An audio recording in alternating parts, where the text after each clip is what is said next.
Hello and welcome back to the D-COT disCast. I'm your host Steve, and today is Wednesday, March 22nd, 2023. Today we're talking about how the first day of soft opening went at TRON, an update to Space Mountain at Disneyland, Typhoon Lagoon reopens, and more.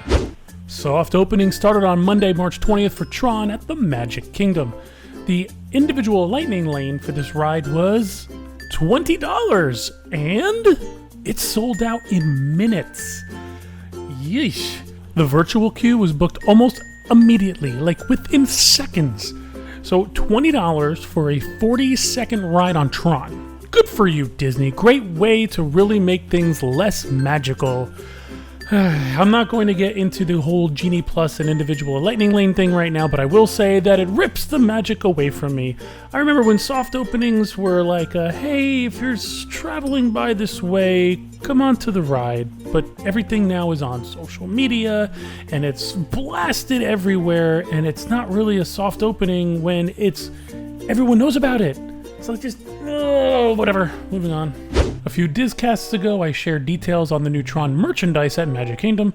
One of those was the new TRON Identity Program. I had questions about how, based on demand, Disney was going to handle the crowds if it takes 20 minutes to record your lines and 60 minutes to retrieve the final product.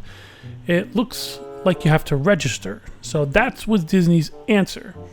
So guests looking to build their own customizable TRON action figure can now sign up for the TRON Identity Program for dates starting April 4th, which is when TRON officially opens to guests. Guests can register via the My Disney Experience app or the Disney World website. The cost to experience this is $90. So it sounds more like a virtual queue when you have to, I'm not sure if you have to register for it and then you just show up and say, hey, I registered, or for when you register, you pick a time slot. I don't know. But I'm interested. I'm going to dig a little bit more on this one and see how this whole process is handled. Because, again, for 20 minutes to record your line, 60 minutes to wait, and if there's one or two booths and there's a long line of people doing this, I'm not going to be spending the whole day building my TRON Identity Program thing. Whatever. Next. This past Monday, guests purchasing Disney Genie Plus service started receiving Disney PhotoPass attraction photo downloads on the day of purchase at no additional charge.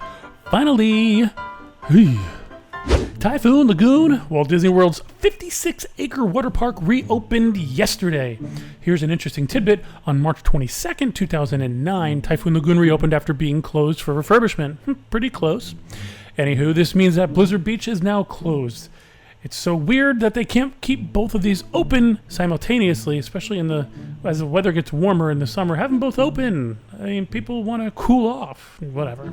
Disney World has announced that Shush Your Mouth Royal Banquet Hall will be welcoming back guests for breakfast and lunch starting May 14th. I butchered that one. Take a flight and head on over to Disneyland. Space Mountain at Disneyland has an update. It has resumed its single rider system. Guests opting to take advantage of shorter wait times by using the single rider queue are given a laminated badge to designate them as a single rider. The card offers a run-through of standard boarding requirements and clarifies that single riders are not guaranteed an immediate boarding, and if they're with others, they will most likely be separated. Of course. Nowadays you gotta spell everything out for everybody and set the expectation, otherwise they're gonna flip out. I love single rider lanes, of course when I'm riding solo that is, because they are often much faster.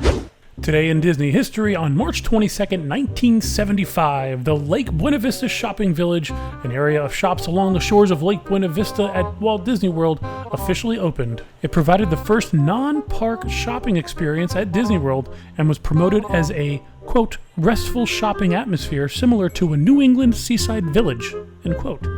Among the shops are the Bath Parlor, Captain's Tower, Gourmet Pantry, It's a Small World After All Shop, 2 R's, Readin' and Writin', and Posh Pets. Now, does this area, this Lake Buena Vista Shopping Village, does this sound familiar to you at all? It might not, but interesting enough, this area was renamed Walt Disney World Village in 1977 before being rechristened as the Disney Village Marketplace in 1989, and then finally Downtown Disney Marketplace in 1997. And it should have stayed that way. Because today it's Disney Springs, a non-park shopping experience with little to no Disney whimsical feel. Congratulations. Well, that's going to do it for today's D-COT disCast. Thanks for joining us, and thanks for listening. We hope you have a magical rest of your day, and look forward to bringing you some more information and news on Friday, March 25th. Thank you! Alright, quiet on the set. Camera speed. Sound production, take one. Guests opting to take advantage of shorter wait times by using the single rider queue are given a lamented... Let's rewind. Well, that's gonna do it for this thing that I... That's it. God, I feel like Paul Frees with all these mistakes today. Paul, remember when you had your outtakes for when you were doing the Haunted Mansion narration? Take two. Strike that last part. Glad we're recording that last line. Yeah. I'm waiting for slates. All right, 6905, take two. Your cadaverous pallor betrays pastoral fine rude fist D-COT vol. Take two from Welcome Foolish Mortals. I may as well give you another one, right? Welcome, foolish mortals, to the Haunted Mansion.